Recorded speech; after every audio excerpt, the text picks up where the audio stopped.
Ever since TaylorMade released the Stealth driver, I thought the brand was becoming a gimmick. Something about the marketing just rubbed me the wrong way. They had influencers just raving about it, yet the pros didn't even want to touch it. Forgiveness. Forgiveness. I'm hearing far. Forgiveness. Like forgiveness. Yeah, more like keeping it far away from me. Most of them were playing drivers that came out years ago, so it was tough for me to trust the brand. Fast forward 3 driver generations later, I'm ready to test things out. I picked up the QI35 and I'm ready to put it against the older generations. Are these new drivers really worth 600 bucks, or are we getting played? Let's get right into it. I solo queued myself into a sim session to then figure it out. Now I started off with the M1 driver. So I just adjusted this driver to standard. It is at 8.5 degree head.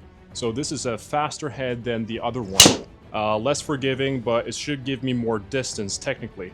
Keep in mind the new drivers are like $600. This one's $150. My swing speeds were pushing up to 130 miles per hour. Now for the past weeks, I've been working hard to increase this, so it's fun to see it pay off. However, the ball speed wasn't reflecting that in the slightest. Not the best of strikes there, but still, it's in play. I thought the M1 driver was good. It was nothing spectacular, maybe a little bit less forgiving than the M5 that I have at home, but other than that, very similar. Now, I'll put my hand up. Most of that was probably because I was unable to shut the club face, and my swing path was, it's still open. Dang it! Come on, man! Close the damn face. Lackluster to say the least.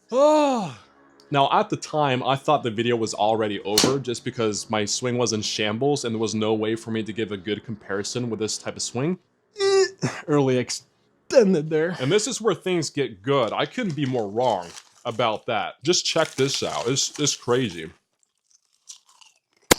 You know what? Maybe it is the driver. You never know, so let's go ahead and try the new one. We have nothing to lose at this point. Let's see if the new driver, the one that you pay $600 for, is really worth the money. I was like, well, since I'm here, might as well try the QI35, right? Because why not?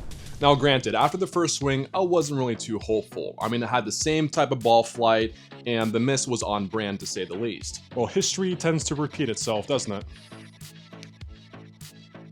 Bombed though. That was bombed. 130 clubhead speed, so I went up in clubhead speed.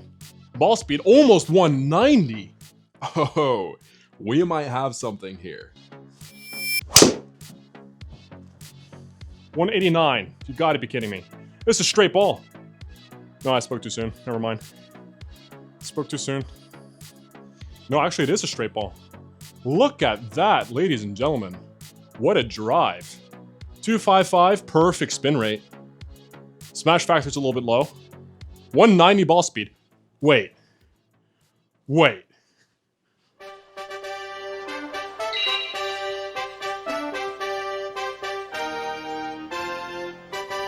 Is this a fluke? I don't know if it's a fluke yet. Should I celebrate yet? It says 190.1. I mean, is that... I don't know. Carry was insane though, 307. Hello, Mr. TaylorMade. I'm so stoked that I can get my energy out because now I don't need to think about my proximity chat. I have booked this solo queued it. No one's here. Can be as loud as I will. I want.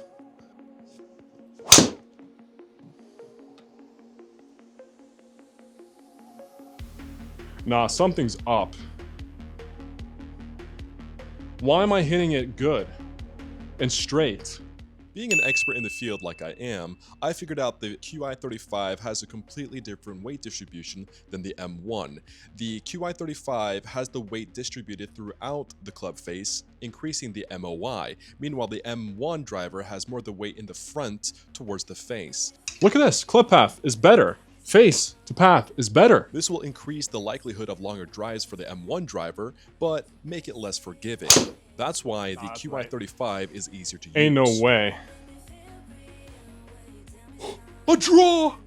A draw! What? No way! I've never done that in my life. Look at that. Look at that. It was a little toey. Not gonna, probably the toe was what saved me. I'm not gonna celebrate too hard on that. If I do it again though, it was almost as if the head itself was fixing my club path. And I have to say, guys, I was trying to manipulate the M1 driver to the best of my ability, even trying out way stronger grips than what I'm used to, just to shut the club face. Look at my grip.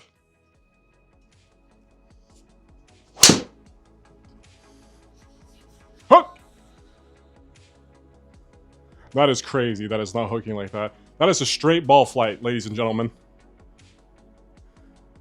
What a terrible shot. But for whatever reason, I was able to with this driver. It felt like it was lighter just because the weight is more distributed, which eventually helped my swing plane and had me close the face easier. Is TaylorMade fixing my driver swing with a new driver?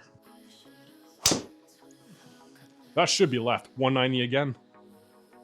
Yeah. But now it's starting straight and it's going left. I haven't seen that in years. Okay, so that's almost 191. I can almost start counting the fact that I hit the 190 benchmark of ball speed. My dad's gonna love this driver. It feels soft, but it's not as soft as the Titleist. The problem with the Titleist, if I give him a Titleist, he's gonna sky it once and that is gone, done. Titleists are fantastic, but they're just not as durable, especially on the crown, like TaylorMade's are. Don't get me wrong, they're durable on the face, like where you're supposed to hit a Titleist. They're very durable. But everywhere else, I mean, they get dented. You can do whatever you want with this thing, really. Maybe TaylorMade driver versus blender next episode. That's left. She gone. She's so good. I mean, it's staying though. I don't know, guys. It might be more forgiving as well. It has to be a little bit. An extra note that I have with this thing is that the sweet spot feels like it's bigger. So when I'm hitting from the toe and hitting from the heel, it still feels soft and good. Well, let's aim for a fade. Let's see what happens if I just fade the ball.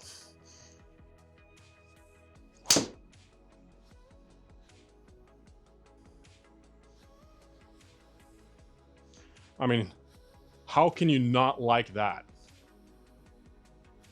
Tell me, how can you not like that? Look at them numbers. Huh?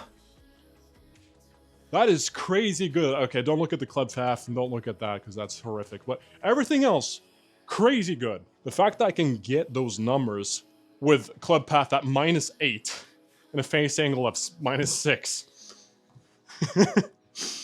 Oh, that's crazy good.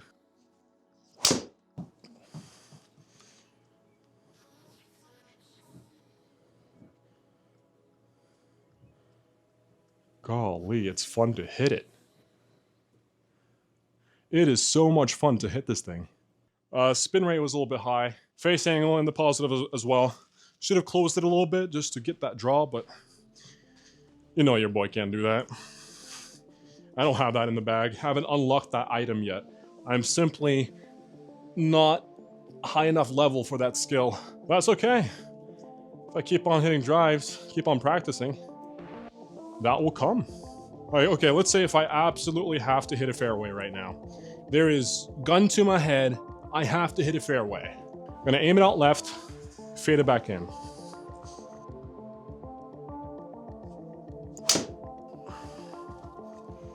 Okay, so I didn't hit the fairway.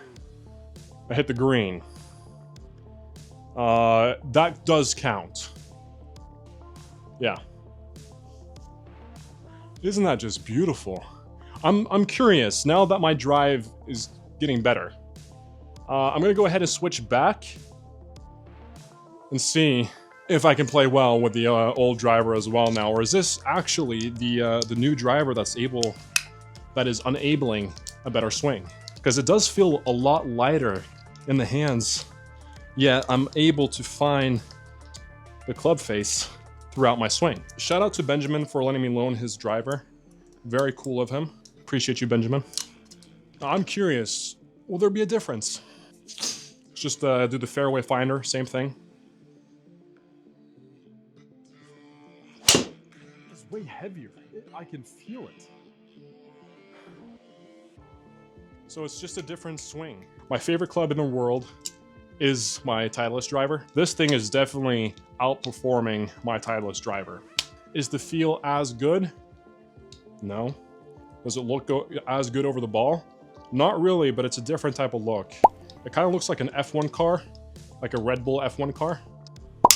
So it has a cool factor to it, but my taste is more like the classic taste of Titleist.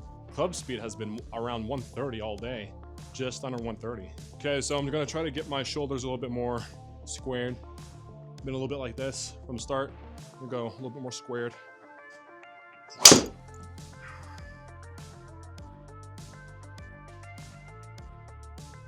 What about that?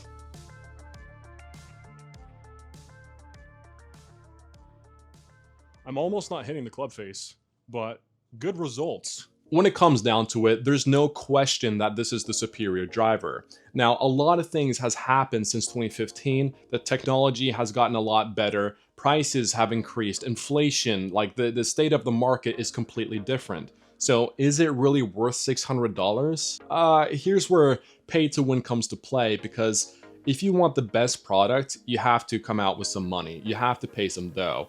And this is the best product. Not saying tailor-made, but the newer drivers have the newest technology and you'll get most out of your performance buying these drivers compared to the older ones. I'm not saying that the older ones are worthless. You can get a Sim 2 driver that does 92% of what these new drivers are doing and capable of. And they're only, you know, $250, if that. In the case of the M1 driver, it's $150 and you will get 80 to 85% of the performance with that driver. So it's really up to the consumer. Do you think it's worth paying the extra $450 for this driver, or are you happy with 80%? That's really what it comes down to. For me, that is trying to build a channel and a business around golf, I think it's absolutely worth the $600. And compare that with the rest of the market and how everything is going with gas and housing and all that stuff, it could have been a lot worse. So that's really my reflection on it. Let me know what you think in the comments down below. I'm your host, Esten Golf, and I'll see you guys in the next video. Peace.